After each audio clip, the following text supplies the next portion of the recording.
Assalamualaikum warahmatullahi wabarakatuh. Perkenalkan, kami dari kelompok 4 yang beranggotakan saya sendiri, Zulfa Rodatul Jannah, dan teman-teman saya, Rizky Fatur Rahman, Inu Sentio Deofragibi, Lutfi Misda, dan Novianti Monalisa Safitri. Di sini kami akan menjelaskan tentang perancangan kami, yaitu perancangan sistem informasi pengadaan bibit ternak pada CV Bibi Putra di Kota Singkawang. Dan di sini saya akan menjelaskan tentang Project Charter, yaitu latar belakangnya adalah perkembangan teknologi saat ini telah banyak membantu manusia untuk melakukan tugas di berbagai perusahaan. Salah satunya teknologi komputer. Dengan menggunakan komputer, perusahaan dapat melakukan proses penyimpanan data dengan mudah dan cepat. Karena tingkat kecepatan dan penyimpanan di komputer lebih aman dan rapi, sehingga mudah untuk menemukan kembali data yang diinginkan. Analisis dan rumusan masalah. CV Bibi Putra merupakan salah satu penyedia jasa konstruksi yang berdiri sejak tahun Februari 2008. Perusahaan ini mulai beroperasi dengan mengantongi izin yang diberikan pemerintah Kota Singkawang melalui pengesahan dari Pengadilan Negeri Singkawang. Tujuan dan manfaat perangkat lunak. Tujuannya adalah sebagai salah satu syarat kelulusan mata kuliah metode penelitian pada program studi sistem informasi akuntansi. Manfaatnya untuk membantu dalam pencatatan laporan keuangan, stok bibit, dan transaksi agar lebih rapi dan efisien. Metode penelitian, yaitu ada metode pengumpulan data. Dalam upaya pengumpulan data yang dibutuhkan, penelitian menggunakan teknik seperti observasi, wawancara, dan studi pustaka. Dan ada lagi metode pengembangan software. Metode pengembangan perangkat lunak dalam program ini adalah model waterfall yang digunakan analisa kebutuhan software, desain, pembuatan kode program, pengujian, dan pendukung serta pemeliharaan. Selanjutnya akan dilanjutkan Novianti Monalisa Safitri. Baik, di sini saya akan menjelaskan beberapa hal. Yang pertama, ruang lingkup.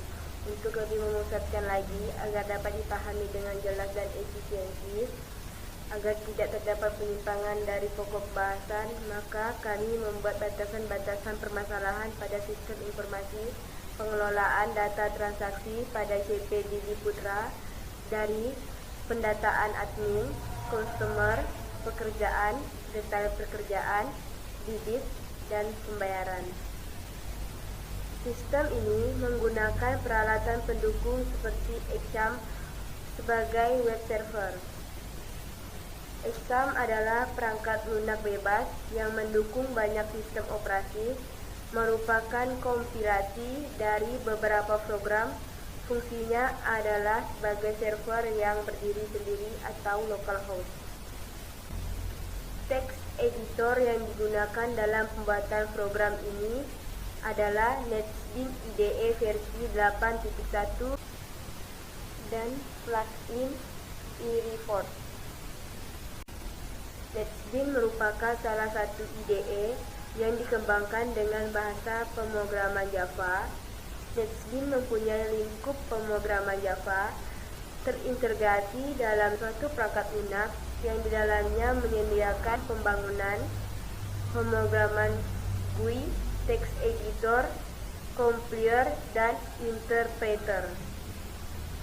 NetBeans adalah sebuah perangkat lunak open source sehingga dapat digunakan secara gratis. Sedangkan eReport merupakan perangkat lunak bantu untuk perancangan laporan secara visual yang nantinya dapat dikompilasi dengan menggunakan Jasper Report sehingga menjadi file Jasper atau JRXML yang dapat langsung dipanggil oleh pemrograman Java. Sedangkan untuk media penyimpanan database, kami menggunakan MySQL. MySQL sendiri adalah basis data open source yang paling populer di dunia MySQL. Yang kedua, penjadwal pengembangan perangkat lunak. Jenis kegiatan yang kami lakukan ada 5. Yang pertama, penyusunan dan pembuatan proposal di minggu pertama, minggu ke-7, dan minggu ke-8. Kedua, desain perangkat lunak di minggu pertama dan minggu kedua. Ketiga, programming dan implementasi program di minggu kedua, ketiga, keempat, dan kelima. Yang keempat, pengujian program dilakukan di minggu keempat, kelima, dan keenam. Yang kelima, evaluasi dan perbaikan di minggu kelima dan minggu keenam. Ketiga, keuntungan yang diharapkan. Keuntungan yang diharapkan dari pembuatan proyek ini adalah: pertama, perusahaan CP Bibi Putra agar dapat berkembang lebih baik lagi. Kedua, program dapat bermanfaat untuk perusahaan CP Bibi Putra. Ketiga, mempermudah mereka dalam pembuatan laporan atas data barang maupun pencatatan stok barang dan transaksi penjualan di perusahaan CP Bibi. Sekian dari saya, akan dilanjutkan oleh teman saya, Inocencio Depra. Baik, sekarang saya akan menjelaskan project report, yang dimana project report ini terdiri dari 3 bagian. Yang pertama yaitu analisis kebutuhan sistem, dan yang kedua yaitu desain sistem, dan yang ketiga yaitu desain sistem basis data. Saya yang pertama-tama akan menjelaskan yaitu analisis kebutuhan sistem. Di dalam analisis kebutuhan sistem ini terdapat staf admin, yang dimana fungsinya itu adalah staf admin dapat melakukan login. Setelah itu staf admin dapat melakukan penginputan data konsumer, dan staf admin dapat melakukan rekapitulasi data konsumer. Setelah itu staf admin dapat mengelola data transaksi konsumer. Dan ada yang kedua yaitu direktur. Direktur dapat melakukan login, dan direktur dapat mengolah data rekapitulasi konsumer. Direktur juga dapat mengolah data transaksi customer. Setelah itu direktur dapat mengolah data bibit, dan yang terakhir direktur dapat mengolah pengeluaran bibit. Dan di sini saya akan menjelaskan desain sistem, yang dimana di dalam desain sistem itu terdapat use case diagram. Use case diagram adalah gambaran grafis dari beberapa atau semua aktor, use case, dan interaksi di antaranya yang memperkenalkan suatu sistem. Dan kita bisa lihat contoh gambarnya yaitu di bawah,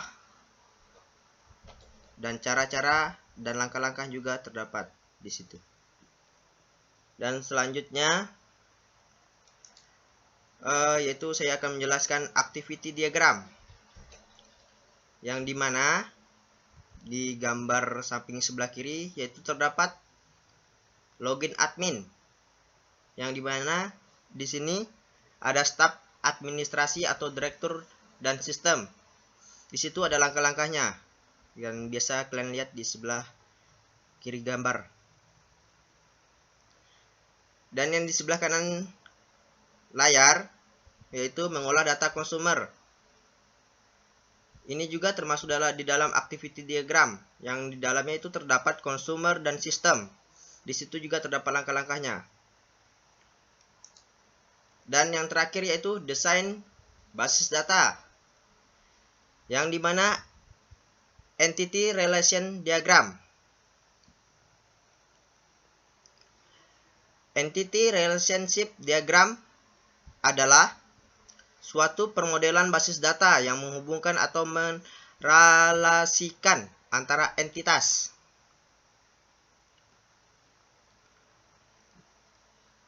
Dan kita bisa lihat contoh gambarnya, yaitu di samping layar kiri.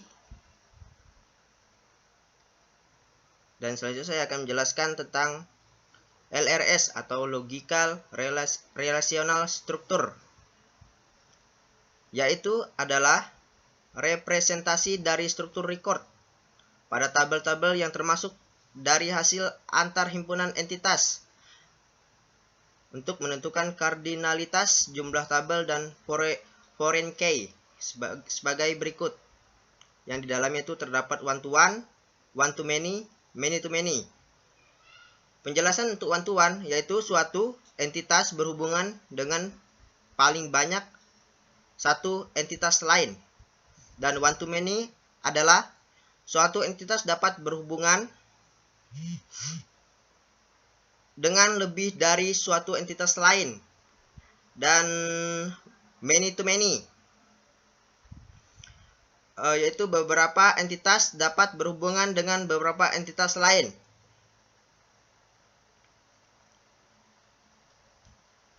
Dan juga di dalam desain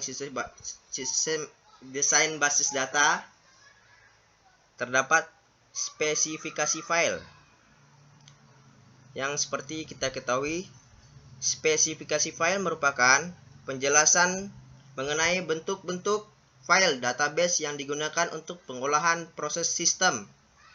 Adapun spesifikasi file yang penulis gunakan dalam rancangan ERD dan LRS pada penggandaan bibit ternak. Yang pertama itu adalah tabel admin, tabel consumer, tabel pembayaran, tabel bibit,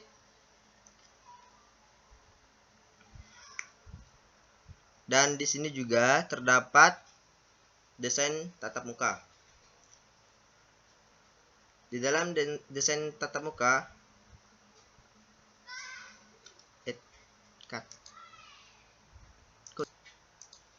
sekian penjelasan dari saya, dan selanjutnya akan dijelaskan oleh saudara Rizky Fatur Rahman.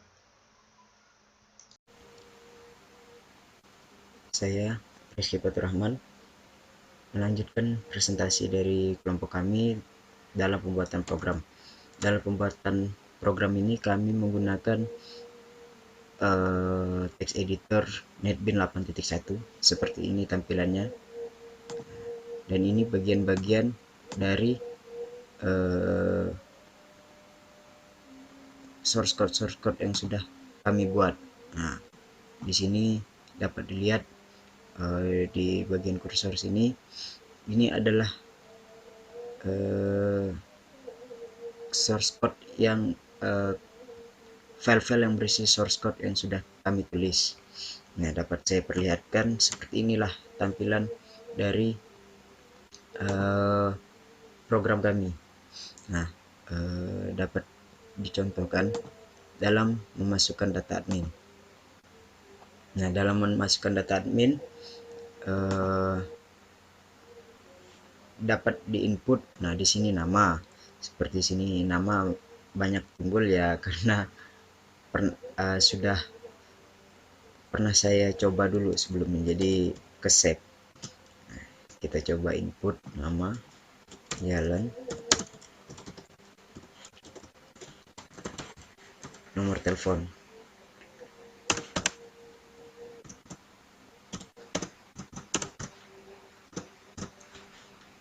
Kita simpan. Nah, di sini data dapat tersimpan. Begitu kalau kita masukkan juga. Nah, ini salah satu nama staff yang dari perusahaan yang kami riset. Kita masukkan alamatnya.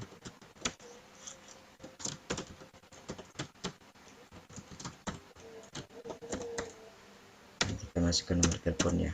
Ya, ngasal aja lah. Nah, kita simpan. Nah, di sini sudah tersimpan. Kalau kita mengedit seperti ini tampilan di editingnya. Jadi kalaupun kita mau menambahkan misalnya Singkawang, Singkawang Utara, oke, jadi nanti dia terupdate sendiri. Nah, seperti ini tampilannya. Jadi di sini sudah ada bagian-bagiannya. Nah, begitu juga kita masuk ke data customer. Data customer kita input juga sama seperti data admin. Tidak ada perbedaan yang saya lihat karena berdasarkan data juga. Kita masukkan contohnya, nah, nama saya sendiri kita masukkan Rizky Fatura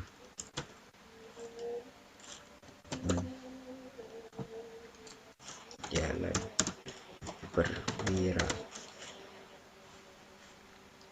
Nah, kita masukkan juga nomor, ya saya salah saja lah.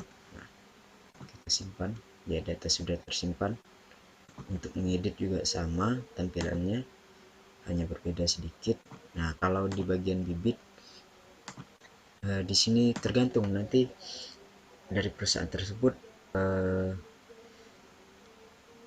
ada kesepakatan. Nah, kesepakatan ini yang kami ambil di sini dalam pembelian bibit ikan. Nah, jadi misalnya ikan lele kita masukkan. Nah, di sini nanti juga bisa dipilih misalnya benih anakan. Nah, kita pilih kilo atau paket. Yang kita tahu lele biasa kita beli itu per kilo. Nah, kita masukkan harganya. Misalnya berdasarkan data itu 1.900.000. Oke, kita save. Nah, di sini juga sudah tersimpan datanya. Nah, kalau kita mau nambah lagi ikan mas, ikan mas kita pilih calon indukan. Nah, pilih paket, harga 2 juta. Oke, kita simpan. Nah, seperti inilah tampilannya. Begitu juga kalau perusahaan ingin menginput nama bibit yang mungkin nanti ada dari perusahaan minta ataupun untuk pencatatan laporan, ya tinggal dimasukkan saja ke dalam sini. Ini kan bisa dijadikan untuk penyimpanan data dari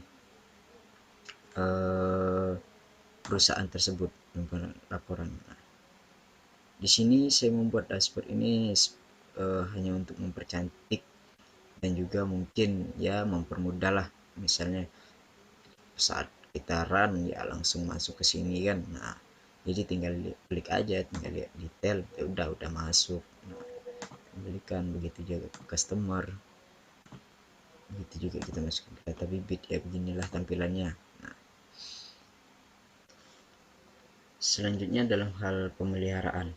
Nah, untuk pemeliharaan tidak menutup kemungkinan sebuah perangkat lunak mengalami perubahan ketika sudah dikirim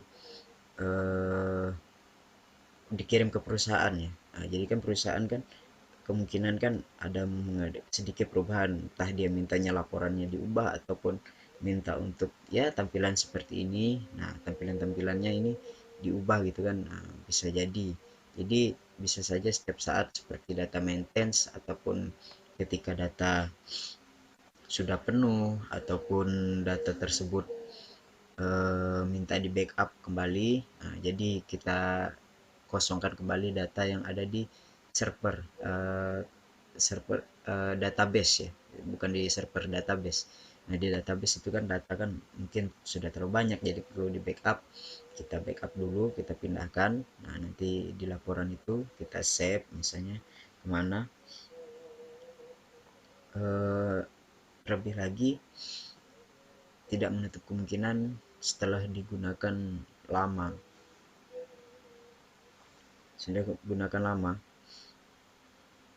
mungkin ada ya data yang tidak muncul ataupun perlu